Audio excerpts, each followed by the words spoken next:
तो हम लोग डुअल नेचर के ऊपर एक छोटा सा रिवीजन वीडियो बनाने के लिए आए हैं। 20 to 25 मिनट्स का होगा, जिसमें हम लोग इम्पोर्टेंट क्वेश्चंस, ग्राफ और जो छोटा मोटा डेरिवेशन है उसके बारे में थोड़ा बहुत हिंट नहीं तो करके देंगे। ये चैप्टर जो शुरू होता है that is based on particle nature of light, जिसमें हम लोग मान लेता है कि light is a one kind of रे विच कंसिस्ट ऑफ फोटॉन्स। तो एक छोटा सा चीज़ देखो कि अगर तुम्हारे पास एक मेटल सरफेस होगा तो मेटल सरफेस में तो फ्री इलेक्ट्रॉन्स होता है ना, इतना सारा फ्री इलेक्ट्रॉन्स होगा। 4 ड्रॉ करते हैं, हाँ ज़्यादा ड्रॉ नहीं करेंगे। तो इस सरफेस के ऊपर अगर कोई लाइट रे आके गिरेगा दैट मीन्स लाइट रे के पास तो बहुत सारा फोटॉन्स है, और फोटॉन्स एक्चुअली होता है energy particle. They are not having any kind of mass, उनका रेस्ट मास 0 होता है और वो लोग सिर्फ और सिर्फ एनर्जी कैरी करता है।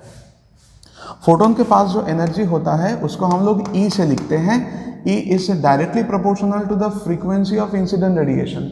जितना ज़्यादा फ्रीक्वेंसी का लाइट होगा उतना ज़्यादा एनर्जी वो फोटॉन्स कैरी करेगा। यहाँ तक आई होप थोड़ा थोड़ा क्लियर हुआ। तो E equals to H into nu लिख सकता है।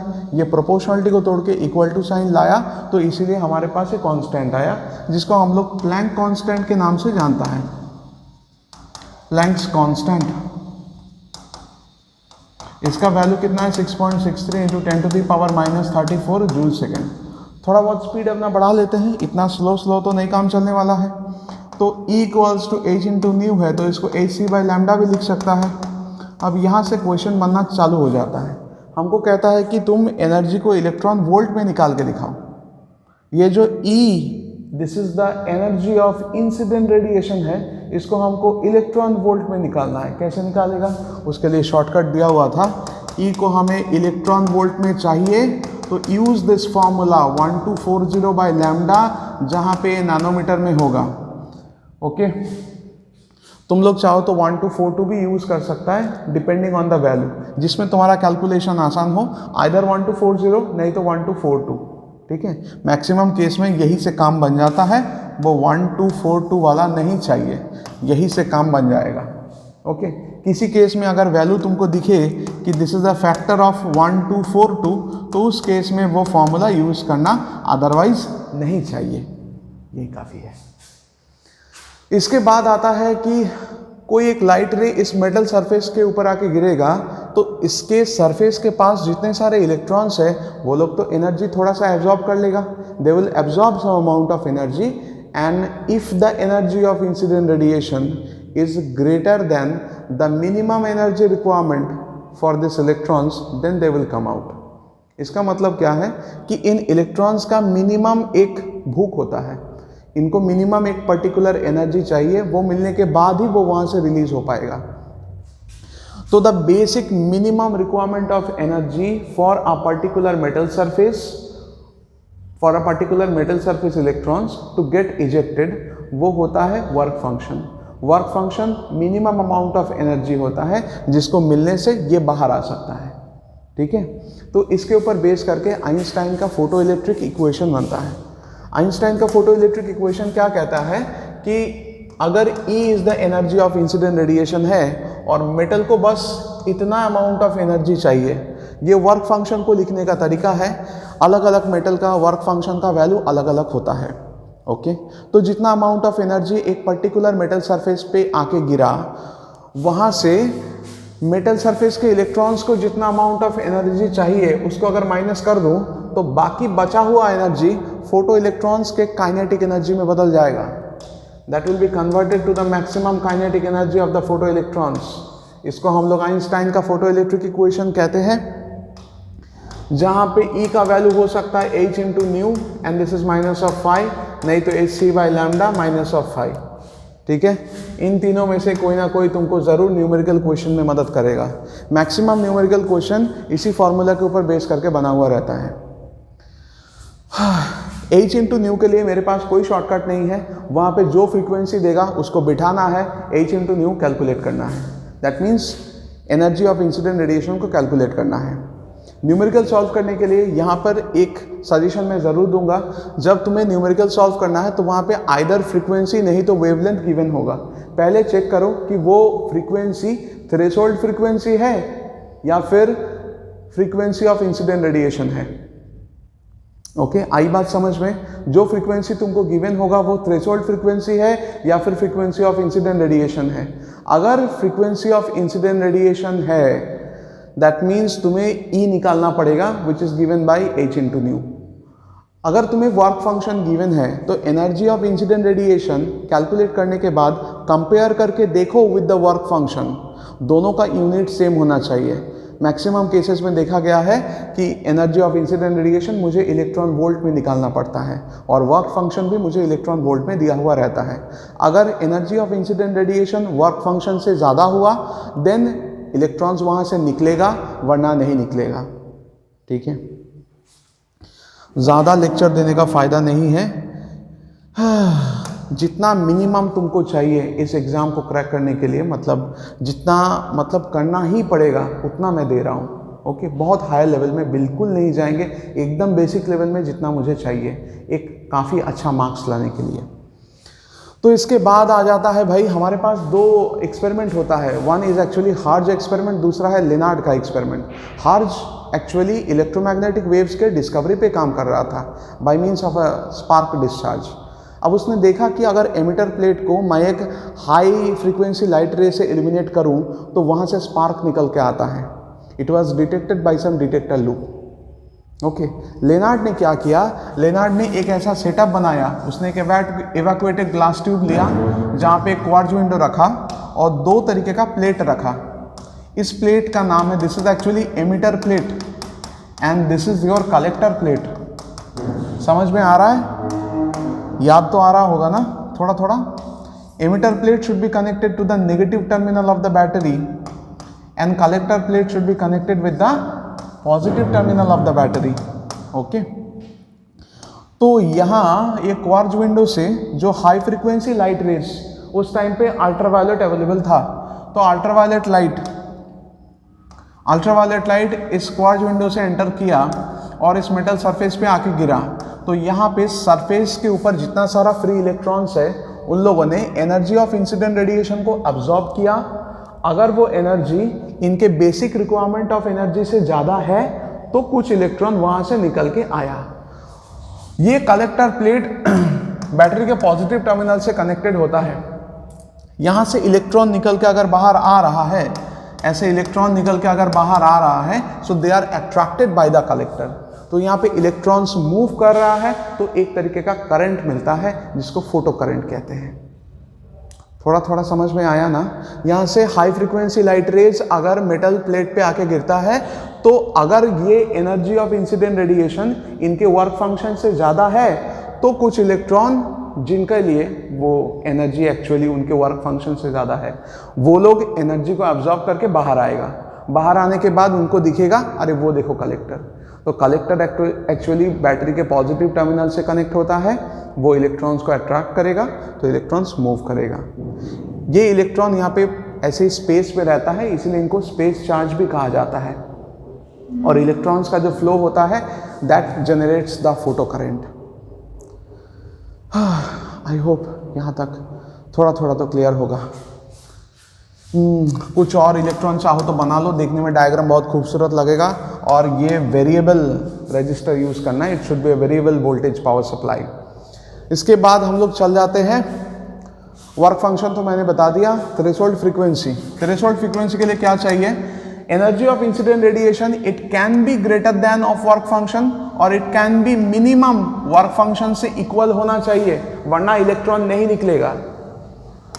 तो E को जानते हैं h into nu greater equals to of phi, तो यहाँ से न्यू इक्वल्स टू निकलेगा greater equals to of phi by h. मतलब न्यू का value either greater than of phi by h, नहीं तो equals to of phi by h तो चाहिए ही चाहिए। अगर न्यू का value minimum phi by h से इक्वल होता है तो इलेक्ट्रॉन मेटल सरफेस से निकलेगा। There will be some ejection of electron from the metal surface. तीन तरीके का एमिशन होता है। एक होता है थर्मियोनिक एमिशन, कुछ अमाउंट ऑफ हीट एनर्जी एक पर्टिकुलर मेटल सरफेस पे अप्लाई करके वहाँ से इलेक्ट्रॉन्स को निकाला जाता है। दूसरा होता है इलेक्ट्रिक फील्ड एमिशन, वो मेटल प्लेट को एक पर्टिकुलर इलेक्ट्रिक फील्ड में रख के, तो वहाँ से मतलब एक पर्टिकुलर इलेक्ट्रिक फील्ड अप्लाई करके वहाँ से इलेक्ट्रॉन को निकाला जाता है। और तीसरा होता है फोटो इलेक्ट्रिक इफेक्ट, जो तुम लोग जान चुका है। अब इसमें अगर हम लोग मिनिमम वैल्यू ऑफ फ्रीक्वेंसी को लें तो that minimum value should be equals to 5/h। The minimum frequency of incident radiation जिसकी वजह से फोटो इलेक्ट्रिक एमिशन होता है that is the threshold frequency.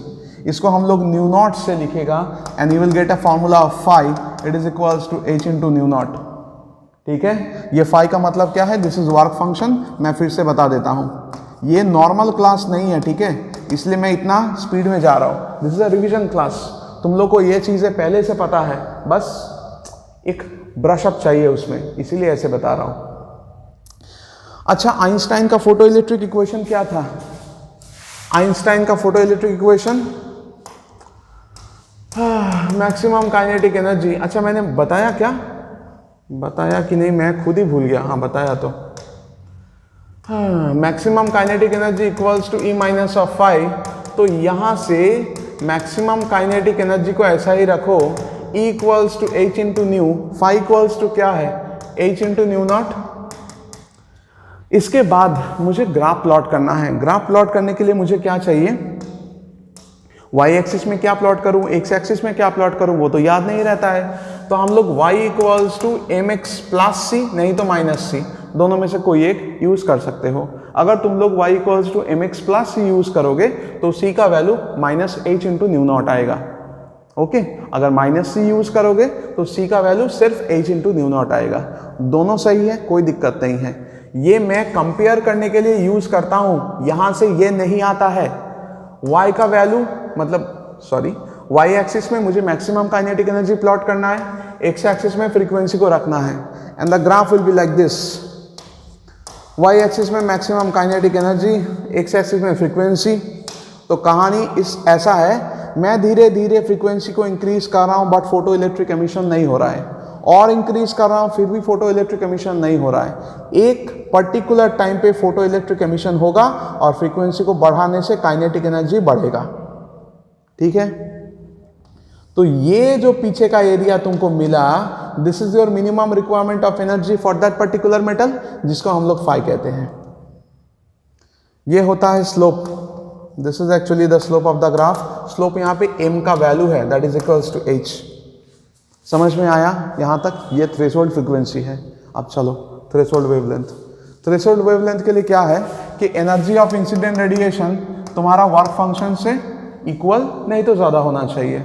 E equals to क्या जानता है, hc by lambda greater equals to of phi, तो lambda lesser equals to of hc by phi. Simple basic mathematics है। वेवलेंथ के लिए क्या बोलेंगे, the maximum wavelength for which the photo electric emission occur, जिसको हम लोग थ्रेशोल्ड वेवलेंथ बोलते हैं। ये थ्रेशोल्ड वेवलेंथ का मैक्सिमम वैल्यू क्या होता है, that is of hc by phi. This is the maximum wavelength जिसकी वजह से फोटो इलेक्ट्रिक एमिशन होगा। ठीक है, इस वेवलेंथ से कम कोई भी वेवलेंथ में फोटो इलेक्ट्रिक एमिशन हो सकता है, बट इससे ज्यादा कोई भी वेवलेंथ में फोटो इलेक्ट्रिक एमिशन नहीं होगा। समझ में आ रही है बात? This is the maximum wavelength for which the photo electric emission can occur. इससे कम कोई भी वेवलेंथ में फोटो इलेक्ट्रिक एमिशन होगा, इससे ज्यादा कोई वेवलेंथ में फोटो इलेक्ट्रिक एमिशन नहीं होगा। चलो बहुत बकबक कर लिया मैंने। अब आइंस्टाइन का फोटो इलेक्ट्रिक इक्वेशन यूज करते हैं, फटाफट इस कहानी को खत्म करते हैं। E minus of phi, E को लिख सकता है तुम hc by lambda minus of phi. Maximum kinetic energy को तुम ऐसा ही रखो। हैंडराइटिंग पहले से भी खराब हो गया है, दिन ब दिन हैंडराइटिंग खराब हो रहा है मेरा, क्या करें। y equals to mx minus of c से हम लोग इस इक्वेशन को कंपेयर करेगा तो y एक्सिस में मुझे मैक्सिमम काइनेटिक एनर्जी रखना है, x एक्सिस में मुझे 1 बाई लैम्डा को रखना पड़ेगा। ठीक है, तो यहां पे हम लोग ऐसा प्लॉट करेगा कि मुझे यहां पे मैक्सिमम काइनेटिक एनर्जी और यहां पे 1 बाय लैम्डा, इस तरफ जाने से लैम्डा डिक्रीज होता है, पीछे आने से लैम्डा इंक्रीज करता है। ठीक है, इस तरफ अगर मैं जाऊं तो लैम्डा डिक्रीज करेगा, इस तरफ जाऊं तो लैम्डा इंक्रीज करेगा। ओके, तो धीरे धीरे धीरे धीरे मैं लैम्डा को डिक्रीज किया एक पर्टिकुलर मैक्सिमम लिमिट। ठीक है, जहां पे एक्चुअली मैं दोबारा बता रहा हूं, मैं लैम्डा को धीरे धीरे धीरे धीरे डिक्रीज कर रहा हूं। ठीक है, इस तरफ डिक्रीज होता है, इस तरफ इंक्रीज होता है। मैं लैम्डा को डिक्रीज कर रहा हूं, एक पर्टिकुलर टाइम पे फोटो इलेक्ट्रिक एमिशन होगा, लैम्डा और डिक्रीज करूंगा, काइनेटिक एनर्जी बढ़ेगा बढ़ेगा बढ़ेगा बढ़ेगा। ओके, तो पीछे अगर ये basic requirement of energy for that particular metal surface ये होता है 1 बाय लैम्डा नॉट। स्लोप की अगर बात की जाए तो स्लोप हो जाएगा हमारा hc, slope is your hc, this is actually the slope of the graph. ठीक है, इतना तक याद रख लेगा तुम लोग, हो जाएगा। ये याद रखने का तरीका है, जितना हो सकता है मैंने बता दिया। चलो अब कहानी सुनाने का टाइम नहीं है, ज़्यादा ज्ञान देने का भी अलग ही नतीजा मिलता है। तुम लोग का पेशेंस भी कम है, तो जल्दी जल्दी में हम लोग एक चैप्टर को ख़त्म करेगा। कहाँ गया रे, कहाँ गया, अभी तो ड्रॉ किया था। हाँ, इसमें हम लोगों ने कहा कि भाई ये इवैक्यूएटेड ग्लास ट्यूब है जिसमें 2 प्लेट लगा हुआ है, एक एमिटर दूसरा कलेक्टर। कलेक्टर का दूसरा नाम भी होता है, मैंने बताया नहीं, कलेक्टर का दूसरा नाम है एनोड और ये एमिटर का दूसरा नाम क्या है, कैथोड। जब एक हाई फ्रीक्वेंसी या लो वेवलेंथ वाला लाइट रे इस मेटल सरफेस के ऊपर आके गिरेगा तो यहाँ से इलेक्ट्रॉन निकलेगा, राइट, क्योंकि हम लोग मान लेते हैं कि जो एनर्जी ऑफ इंसिडेंट रेडिएशन है it is greater than of their work function. तो यहाँ से इलेक्ट्रॉन निकल रहा है and the electrons are moving towards the anode. क्यों? क्योंकि एनोड पॉजिटिवली चार्ज्ड है and the electrons are negatively charged. तो ये सारे इलेक्ट्रॉन ऐसे धीरे धीरे धीरे धीरे एनोड की तरह मूव करेगा, तो ऐसे मुझे फोटो करंट मिलता है। फोटो करंट क्यों? Because this phenomena is actually the photo electric effect. इसकी वजह से जो इलेक्ट्रॉन्स निकला they are actually the space charge. जब इलेक्ट्रॉन एक पर्टिकुलर डायरेक्शन में मूव कर रहा है it is actually known as some current which is a photo current. Okay, अगर मैं एनोड पोटेंशियल को बढ़ाऊंगा विथ रिस्पेक्ट टू कैथोड तो ये फोटो करंट बढ़ेगा। अगर मैं एनोड पोटेंशियल को रिड्यूस करूंगा विथ रिस्पेक्ट टू कैथोड तो फोटो करंट डिक्रीज करेगा। फिर से बताता हूं, एनोड पोटेंशियल को अगर कैथोड के रेस्पेक्ट में मैं इंक्रीज करूं तो फोटो करंट बढ़ेगा। अगर एनोड पोटेंशियल को कैथोड के रेस्पेक्ट में मैं डिक्रीज करूं तो फोटो करंट भी डिक्रीज करेगा। ओके, तो अगर ऐसा हो कि एनोड पोटेंशियल को डिक्रीज करते करते मैं ऐसी जगह पे पहुंच गया जहां पे एक भी इलेक्ट्रॉन एनोड तक नहीं पहुंच पा रहा है, तो वहां पे मुझे कहना चाहिए the minimum anode potential for which it can stop the fastest electron to move anode is the stopping potential। समझ में आ रही है बात? The minimum anode potential for which the fastest electron from cathode is unable to reach anode is actually the stopping potential। तो हम लोग कुछ graph आप सीख लेते हैं भाई।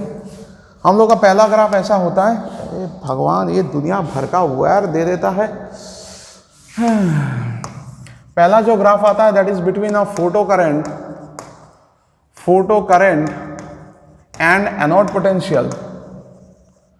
Photo current and anode potential, fast जाएंगे। जब एनोड पोटेंशियल कुछ नहीं था, ठीक है, एनोड पोटेंशियल को मैंने नहीं बढ़ाया तब भी फोटो करंट था। एनोड पोटेंशियल को मैं बढ़ाऊं तो फोटो करंट बढ़ेगा बढ़ेगा बढ़ेगा, एक पर्टिकुलर टाइम पे सैचुरेट हो जाएगा। इस करंट को हम लोग कहेंगे सैचुरेशन करंट। अब एनोड पोटेंशियल को अगर मैं रिड्यूस करूं, एनोड पोटेंशियल रिड्यूस करते करते करते करते एक टाइम आएगा जहां पे कोई भी इलेक्ट्रॉन एनोड तक नहीं पहुंचेगा। इस पोटेंशियल को हम लोग कहेंगे stopping potential. This is known as stopping potential, stopping potential. ठीक है, इस करंट को हम लोग कहते हैं सैचुरेशन करंट। ऐसा नहीं कि तुम जिंदगी भर एनोड पोटेंशियल इंक्रीज करता जाएगा, फोटो करंट इंक्रीज करेगा, ऐसा बिल्कुल नहीं है। एक पर्टिकुलर टाइम पे वो सैचुरेट जरूर करेगा। सैचुरेशन करंट का वैल्यू तुम लोग चाहो तो इतना है, सैचुरेशन करंट का वैल्यू यहाँ पे लिख सकता है। अगर जगह नहीं हो तो ऐसे लिख सकता है, भाई इतना है हमारा सैचुरेशन करंट। सैचुरेशन करंट हो गया। तो इसके बाद हमारा आता है दूसरा क्वेश्चन। कभी कभी हम लोग को ऐसा क्वेश्चन पूछ देता है कि plot a graph between photo current and anode potential for an increasing order of intensity. वो अच्छा, इंटेंसिटी से याद आया, मैंने फोटॉन्स का कुछ नहीं बताया। फोटॉन्स का कुछ प्रॉपर्टी होता है। Photons actually travel with the speed of light. Photons massless होता है। फोटॉन सिर्फ और सिर्फ एनर्जी को कैरी करता है। अगर तुम इंटेंसिटी बढ़ाया तो नंबर ऑफ फोटॉन्स बढ़ेगा, बट फोटॉन के एनर्जी और मोमेंटम का कोई चेंज नहीं होगा। ओके, अगर फ्रीक्वेंसी बढ़ाया तो फोटॉन का एनर्जी बढ़ेगा, फोटॉन का मोमेंटम भी चेंज होगा।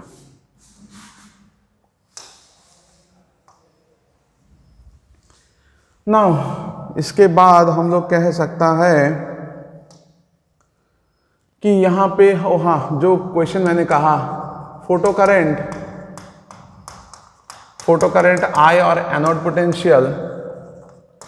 पोटेंशियल V के बीच में एक रिश्ता है for an increasing order of intensity. मान लो कि जब एनोड पोटेंशियल, फोन वाइब्रेट कर रहा है क्या? हाँ, फोन तो वाइब्रेट कर रहा है।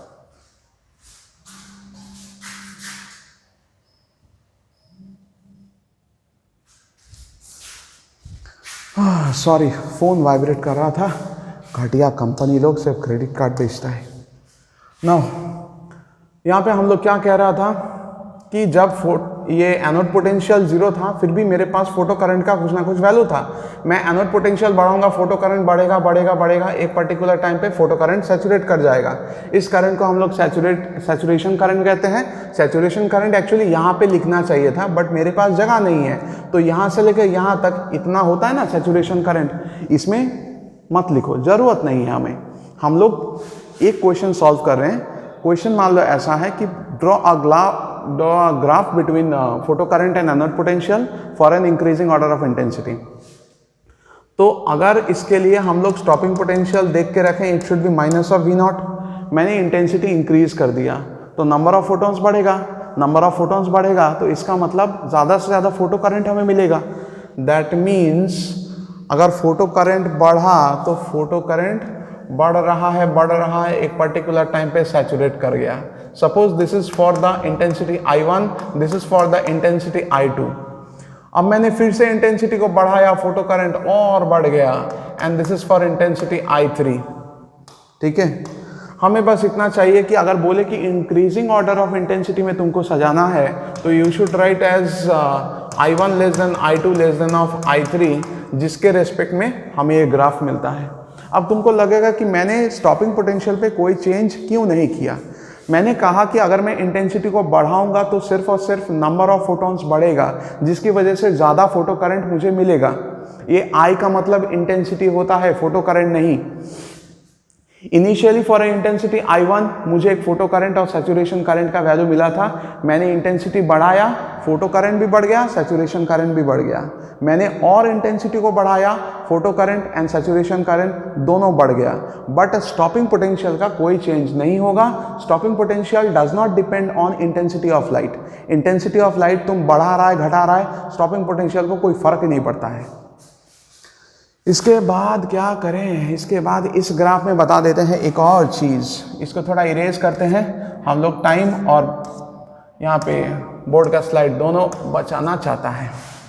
स्टॉपिंग पोटेंशियल इसमें और चाहिए हमें थोड़ा सा जगह, तो इसको थोड़ा इरेज कर लेते हैं। देखो दूसरा क्वेश्चन हमें यहीं पे बता देता है। ठीक है, इसको इरेज करके दूसरा क्वेश्चन पूछेगा कि draw a graph between photo current and anode potential for an increasing intensity of light. तुम initially intensity for an increasing frequency of light, sorry मेरे से गलती है। अगर मैं फ्रीक्वेंसी एक रखूं जिसकी वजह से मुझे एक्चुअली ऐसा एक ग्राफ मिला, and this is for an intensity of μ01, जिसकी वजह से मुझे स्टॉपिंग पोटेंशियल मिला माइनस ऑफ V01। अगर मैं फ्रीक्वेंसी को बढ़ाऊंगा तो उसकी वजह से एनर्जी ऑफ इंसिडेंट रेडिएशन बढ़ेगा। अगर एनर्जी बढ़ा तो मुझे स्टॉपिंग पोटेंशियल भी बढ़ाना पड़ेगा। बट फ्रीक्वेंसी बढ़ाने से फोटो करंट नहीं बढ़ता है। Photo current does not depend on in that frequency of light. Okay, फिर से बता देता हूं, अगर मैं फ्रीक्वेंसी बढ़ाता हूं तो एनर्जी ऑफ इंसिडेंट रेडिएशन बढ़ता है, जिसकी वजह से मुझे स्टॉपिंग पोटेंशियल को बढ़ाना पड़ेगा। But that photo current does not depend on frequency of light, तो फोटो करंट हमारा कांस्टेंट रहेगा। तो अगर मैं फ्रीक्वेंसी को बढ़ाया तो फिर से मुझे स्टॉपिंग पोटेंशियल बढ़ाना पड़ेगा। This μ02 corresponds to a value of stopping potential V02, और मेरे पास जगह नहीं है, फिर भी लास्ट में दिखा दे रहा हूँ, और मैं फ्रीक्वेंसी को बढ़ाया, फ्रीक्वेंसी को बढ़ाने से मुझे लास्ट ये मिला -V03, ठीक है। तो इनिशियली मेरा फ्रीक्वेंसी था μ01, जिसकी वजह से मुझे स्टॉपिंग पोटेंशियल इतना मिला था। मैंने फ्रीक्वेंसी बढ़ाया, मुझे स्टॉपिंग पोटेंशियल फिर से बढ़ाना पड़ा। फाइनली मैंने एक और बढ़ाया, दिस इज ऑफ μ03, जिसकी वजह से मुझे स्टॉपिंग पोटेंशियल और बढ़ाना पड़ा। तो फॉर इंक्रीजिंग ऑर्डर, तो हम लोग μ01 less than of μ02 less than of μ03, for increasing order of frequency हमें स्टॉपिंग पोटेंशियल इसी ऑर्डर में मिला, ठीक है। प्लीज इस बात का ध्यान रखना, तुम इंटेंसिटी बढ़ाएगा तो तुम्हारा स्टॉपिंग पोटेंशियल बढ़ेगा, photo current will remain unchanged, saturation current will remain unchanged. इतना तक क्लियर है शायद। चलो आगे चलते हैं। अरे यार, इसके बाद अगर मैं कहूं if you are stopping the fastest electron to reach anode, तुम एक इलेक्ट्रॉन को रोक रहा है टू रीच एनोड, तुम कितना वर्क डन किया? That should be the electron, the charge of the electron multiplied by the stopping potential। यही तुम्हारा मैक्सिमम काइनेटिक एनर्जी है। जो तुम वर्क डन करेगा वो तुम्हारा काइनेटिक एनर्जी में बदलेगा। तो हम लोग आइंस्टाइन का फोटो इलेक्ट्रिक इक्वेशन से क्या जानता है कि भाई maximum kinetic energy is equals to E minus of phi, E equals to H into nu minus of phi. इस चीज को एक काम करते हैं, थोड़ा साइड कर देते हैं और थोड़ा छोटा भी कर देते हैं, इतना बड़ा चीज तो नहीं चाहिए,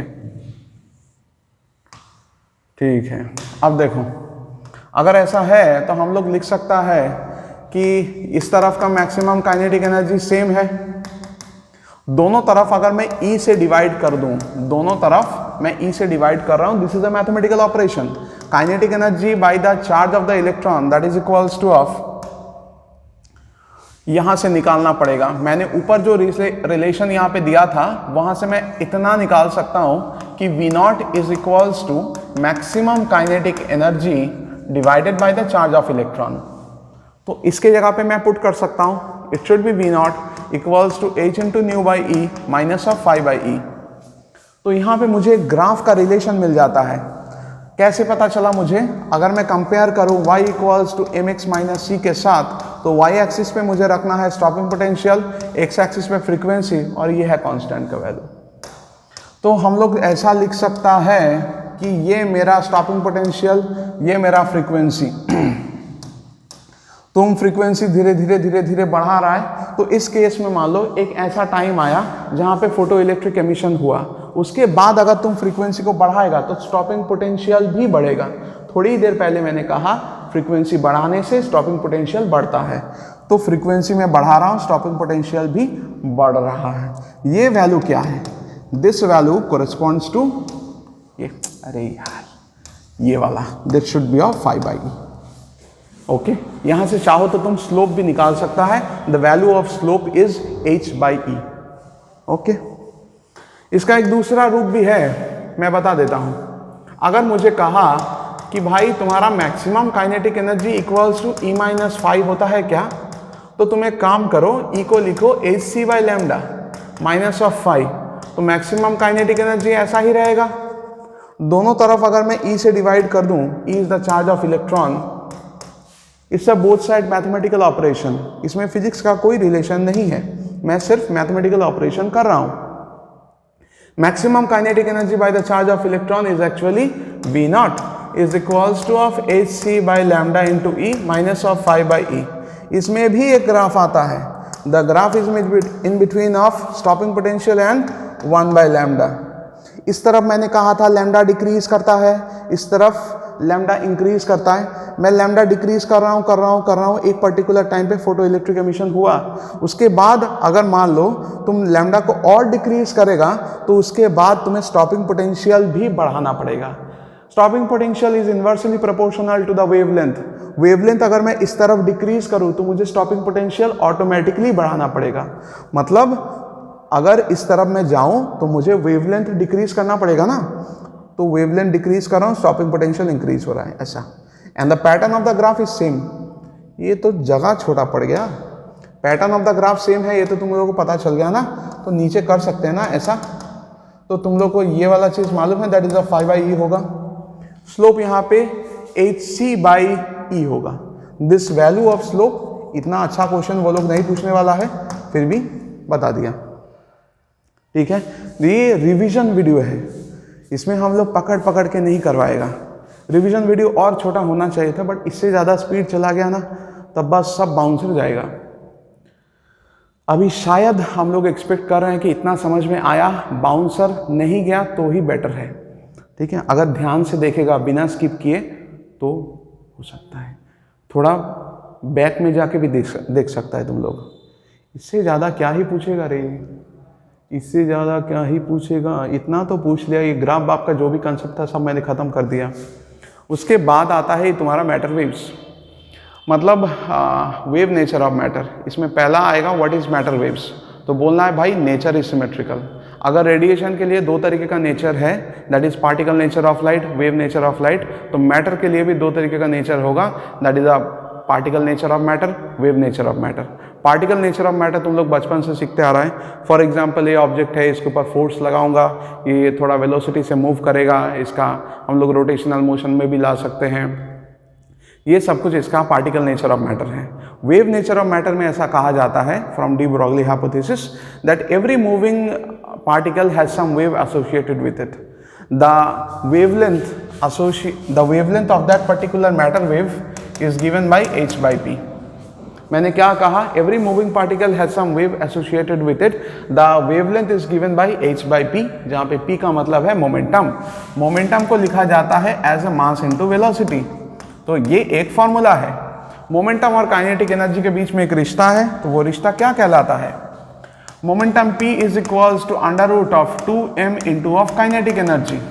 ठीक है, कभी शायद कोई भले इंसान ने तुम लोगों को ऐसा प्रूफ दिया होगा कि lambda equals to 1.227 under root of root v। ये प्रूफ इंपॉर्टेंट है, प्लीज करके जाना है।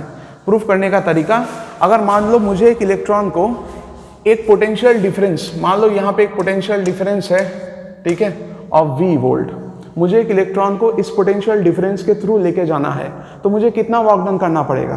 That work done should be the charge multiplied by the potential difference, that is equals to the kinetic energy of that particular electron. अगर एक electron को मुझे v potential difference के थ्रू लेके जाना पड़ा, तो मुझे कितना वर्क डन करना पड़ेगा?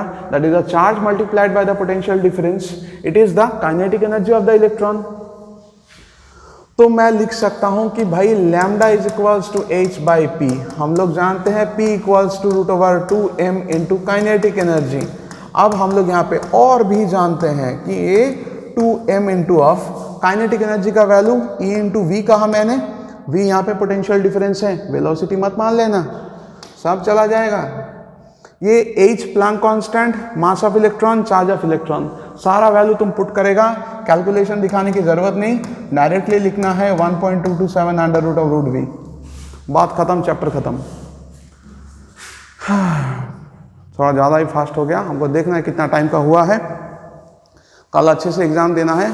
जितना ज्ञान और मोटिवेशन देना था मैंने ग्रुप में दे दिया है, अब ज्ञान देने की कोई ज़रूरत नहीं, तुम लोग वैसे ही अच्छा करेगा।